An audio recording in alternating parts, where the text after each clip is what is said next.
अरे मेरे राम हो राम।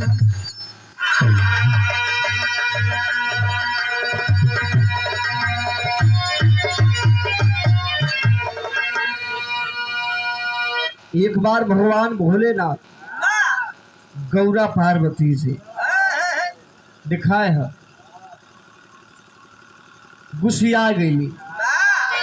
कलिन के नाथ ब्याह कराए के लिए आए के ये पहाड़े पर बैठौले हुआ, न तो सोलहार घर है न कुछ है, निशान ये टूटही फूटही मरई में लिया के बैठा देला। आ तू गायब होबा तो 3-3 महीना गायब हो जीबा।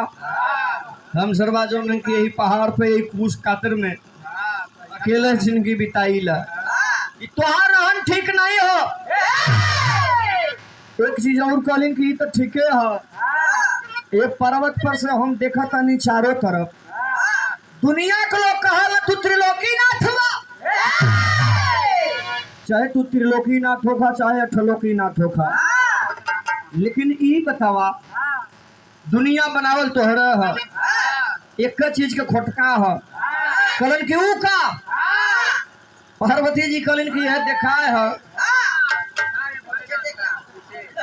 जेके तू धन रुपया पैसा महल अटारी देला तो खूब देला, केहू के ऐसा गरीब बना देले हुआ कि सही से दाल रोटी भी मुनासिब ना हो। तो भगवान भोलेनाथ चमक के खड़ा हो गए, कहले बाप द्वार भरम है। हम देखा सबके देला बराबर, लेकिन लेवे का तरीका सबकर अलग अलग है। गौरा पार्वती जी कल ठीके कहत हुआ, रविंदर के अगर मिल जाए 2-4 लाख रुपया तो इनके काटी भैया। कल के ऐसा कोनो बात नहीं हो, कल की नहीं हो। तोहार जो आई अनदेखी कैले हुआ, अरे हमके तो वैसे ही लिया के भूजत हुआ, लेकिन कम से कम जो गरीब है सबके एक तार देखा। भगवान भोलेनाथ कलन के भाई बुझाते कि मन है ना सिद्ध करे के पड़ी। गौरा जी जीत खचले ही कहना है, कहत है यह भगवान भोलेनाथ से कहा